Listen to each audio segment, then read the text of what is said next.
दोस्तों, जिस तरह से हर रोज सुबह शाम आती जाती रहती है, इस प्रकार से हमारे जीवन में सुख दुख भी आते जाते रहते हैं। लेकिन हम केवल दुख पर ही ध्यान देते हैं, जिससे हमें यह लगने लगता है कि हमारे जीवन में सिर्फ दुख ही दुख है।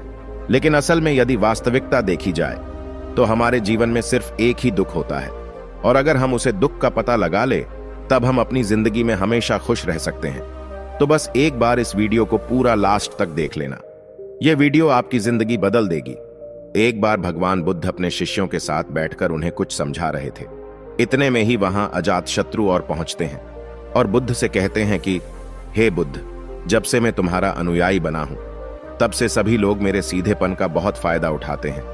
आपका अनुयायी बनने से पहले लोग मुझसे बहुत डरते थे, क्योंकि तब मैं बहुत क्रूर था और किसी को भी मृत्युदंड देने में क्षण भर का भी समय नहीं लगाता था। आपका अनुयायी बनने के बाद अब मेरा मन इन कामों को करने को तैयार नहीं होता है और मैं सभी लोगों को प्रेम देना चाहता हूं। परंतु कुछ लोग इस बात का गलत फायदा उठा रहे हैं और इससे मेरी प्रजा को बहुत खतरा है। मेरे शासन में बहुत दिक्कतें आ रही हैं। अब बताएं मैं क्या करूं? तब बुद्ध उसे एक कहानी सुनाते हैं। एक बार एक भिक्षु एक गांव से गुजर रहा था। उस गांव में एक बहुत बड़ा पीपल का वृक्ष था। चलते चलते भिक्षु बहुत थक गया था। उसने सोचा कि उस वृक्ष के नीचे थोड़ा आराम कर लिया जाए। वह वहां पहुंचा ही था कि कुछ लोग उसे रोक देते हैं और भिक्षु से कहते हैं कि वहां एक बहुत जहरीला सांप रहता है। उसने बहुत से लोगों को डस लिया है। वह इतना खतरनाक है कि जो भी उसके सामने आता है वह उसे जिंदा नहीं छोड़ता। भिक्षु मुस्कुराता है और कहता है, एक दिन तो सभी को मरना है। अगर मुझे आज ही मरना होगा तो इसमें कौन सी बड़ी बात है। आप मेरी जरा भी चिंता ना करें और मुझे आज्ञा दें। भिक्षु वहां से चल देता है और पेड़ के नीचे अपना आसन बिछाकर बैठ जाता है। थोड़ी ही देर बाद उसके सामने सांप आता है और उससे कहता है, क्या तुम्हें मुझसे डर नहीं लगता? क्या तुम्हें पता नहीं यह मेरा इलाका है और यहां पर आने की किसी की भी हिम्मत नहीं होती? तब भिक्षु उसे बहुत ही प्रेम के साथ कहता है, इसमें डर वाली कौन सी बात है? तुम जो भी करते हो वह इसलिए करते हो क्योंकि तुम्हें डर है कि कोई तुम्हें मार ना दे, इसीलिए तुम दूसरे को डरते हो। मुझे किसी बात का डर नहीं ना ही मुझे मृत्यु का डर है और ना ही जीवन की लालसा है। कोई मुझे नुकसान पहुंचा ही नहीं सकता तो फिर मैं क्यों डरूं? सांप को यह सुनकर बहुत गहरा आघात पहुंचता है। उसने आज तक ऐसे व्यक्ति देखे जो उससे डर कर भागते थे। उसने आज तक ऐसा कोई भी व्यक्ति नहीं देखा था जो उससे नहीं डरे। भिक्षु की इतनी बातें सुन सांप उनके के चरणों में लेट जाता है और उनसे कहता है, आज तक मैंने जो भी किया अपनी जान बचाने के लिए किया, क्योंकि अगर मैं इस तरह का रूप धारण नहीं करता तो लोग मुझे जिंदा नहीं छोड़ते। तब भिक्षु उससे कहता है, तुम एकदम सही कह रहे हो, लेकिन अगर तुम इस मोह से मुक्त होना चाहते हो तो एकदम शांत हो जाओ, प्रेम से भर जाओ और यह जानो कि एक दिन जीवन समाप्त हो ही जाएगा। उसके लिए बुरे कर्म करने की कोई आवश्यकता नहीं है। इतना कहकर वह भिक्षु वहां से चले जाता है और सांप उस भिक्षु की सारी बातें अपने दिमाग में बैठा लेता है और वह यह तय करता है कि आज से वह कोई भी गलत काम नहीं करेगा। सांप सभी बुरे कर्मों को छोड़ देता है, लेकिन इसका उस पर उल्टा असर पड़ता है। जो लोग उसे पहले देखकर भागते थे अब उसके सीधेपन का गलत उपयोग करने लगे। अब सब लोग उसे छेड़ते, उसे चोट पहुंचाते। अब सांप बहुत दुखी रहने लगा और बहुत ज्यादा चोट से ग्रस्त रहने लगा। अब उसके शरीर पर बहुत से चोट के निशान बन गए, क्योंकि अब वह लोगों को नुकसान नहीं पहुंचाता था और सभी लोगों के साथ प्रेम से रहने की कोशिश करता था। लेकिन लोगों में उसके प्रति जो भय था वह ही उसे सुरक्षित रखता था। कुछ दिनों बाद वह भिक्षु फिर से उसी पेड़ के नीचे आता है और वहां अपना आसन बिछाकर बैठ जा है और उस सांप को देखकर बड़ा आश्चर्यचकित होता है कि पहले सर्प की क्या स्थिति थी, लेकिन अब सर्प की क्या स्थिति हो गई है, और वह उस सर्प के लिए बहुत चिंतित भी होता है। भिक्षु को देखकर सांप कहता है, हे भिक्षु, जब से आपने मुझसे कहा कि मैं शांत हो जाऊं और प्रेम को अपनाऊं, तब से लोगों ने मुझसे बहुत गलत व्यवहार करना शुरू कर दिया, जिससे मुझे जीवन जीने में बहुत कठिनाई हो रही है। अब आप ही बताएं मुझे क्या करना चाहिए? भिक्षु से कहता है, हे मित्र, मैंने तुमसे यह नहीं कहा था कि तुम अपने स्वभाव को ही बदल लो। तुम सर्प हो और क्रूरता ही तुम्हारा स्वभाव है। अगर तुम क्रूरता नहीं रखोगे तो लोग तुम्हें खत्म कर देंगे।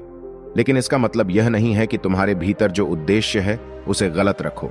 तुम्हें भीतर से अपने आप को सही रखना है और बाहर से खुद को वह दिखाना है जो जरूरी है, क्योंकि सर्प एक जहरीला जीव है और लोगों में उसके लिए भय होना आवश्यक है।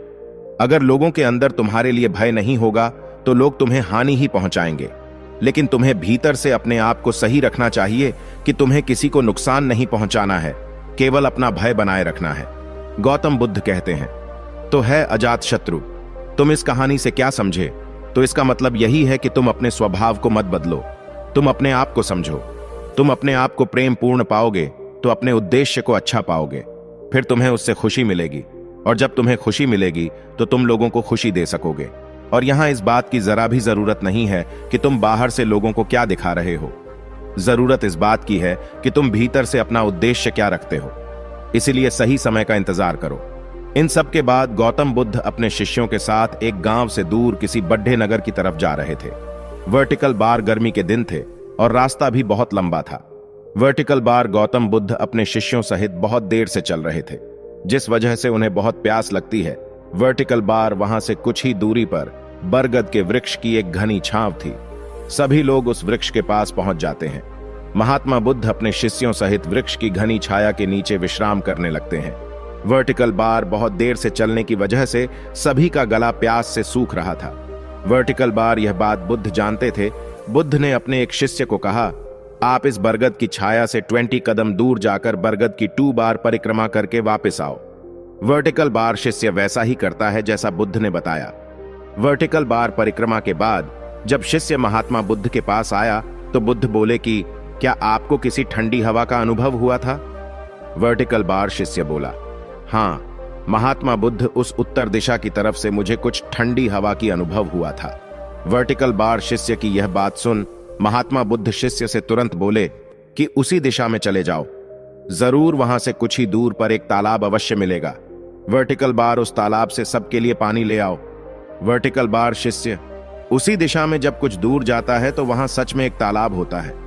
वर्टिकल बार तालाब देख शिष्य बहुत प्रसन्न होता है और तालाब के निकट जाकर जैसे ही तालाब से पानी भरने वाला होता है, तभी शिष्य की नजर वहां दूर तालाब में कप डीडे धो रही कुछ स्त्रियों पर जाती है। वर्टिकल बार यह देख शिष्य मन में सोचते हैं कि यह पानी तो गंदा हो गया है वर्टिकल बार। लेकिन जब शिष्य ध्यान से तालाब के पानी को देखते हैं कि अभी भी तालाब का कुछ पानी साफ है, इतने में 2 बैलगाड़ी जोर से तालाब के किनारे से होती हुई निकल जाती है। बैलगाड़ी के पहिए तालाब की मिट्टी के ऊपर इतनी जोर से निकलते हैं कि तालाब के नीचे बैठी बहुत सारी मिट्टी तालाब के ऊपर आ जाती है, जिस वजह से तालाब का बचा हुआ पानी भी गंदा हो जाता है। वर्टिकल बार यह देख शिष्य बिना पानी लिए क्रोध में महात्मा बुद्ध के पास वापस चला जाता है। वर्टिकल बार शिष्य बड़े ही निराशा भाव से महात्मा बुद्ध को सब बात बताता है। वर्टिकल बार शिष्य की बातें सुन सभी शिष्य बोलते हैं कि हमें तुरंत यहां से निकलना चाहिए, किसी दूसरी जगह पानी की खोज करनी चाहिए, वरना प्यास के मारे जान निकाल जाएगी। वर्टिकल बार इधर महात्मा बुद्ध सभी को शांत होने के लिए कहते हैं और बोलते हैं कि धीरज रखो, कुछ देर यही बैठो, उचित समय आने तक संयम बनाए रखो। वर्टिकल बार सभी महात्मा बुद्ध की बात सुनकर शांत हो जाते हैं और वहीं बैठ जाते हैं। वर्टिकल बार कुछ समय बीत जाने के बाद महात्मा बुद्ध फिर से अपने शिष्य को उसी तालाब से पानी लाने के लिए कहते हैं। वर्टिकल बार शिष्य बिना कोई सवाल किए उसी तालाब से पानी लेने के लिए फिर से चला जाता है। वर्टिकल बार तालाब की हालत देख शिष्य को यकीन नहीं होता। वर्टिकल बार तालाब का पानी पूरी तरह से साफ होता है। वर्टिकल बार यह देख शिष्य बहुत खुश होता है और पानी भरकर महात्मा बुद्ध के पास जाता है। सभी पानी पीकर अपनी प्यास बुझते हैं वर्टिकल बार, लेकिन अभी भी सबके मन में ये एक सवाल था कि आखिर यह चमत्कार हुआ कैसे? तालाब का सब पानी तो गंदा था। वर्टिकल बार उन्हें लगा कि जरूर ये बुद्ध की शक्ति है। वर्टिकल बार इनमें एक शिष्य ने यह सवाल महात्मा बुद्ध से पूछ ही लिया कि यह चमत्कार आपने कैसे किया? वर्टिकल बार शिष्य का जवाब देते हुए महात्मा बुद्ध बोले कि यह कोई चमत्कार नहीं, यह आपके सब्र का फल है। वर्टिकल बार यह फल है आपके सब्र बनाए रखते हुए उचित समय के इंतजार का। वर्टिकल बार जितनी देर हम सब लोगों ने सब्र किया उतनी देर तक तालाब के पानी के ऊपर तैर रहे सभी गंदे तत्व और मिट्टी तालाब के पानी के नीचे बैठ रहे थे।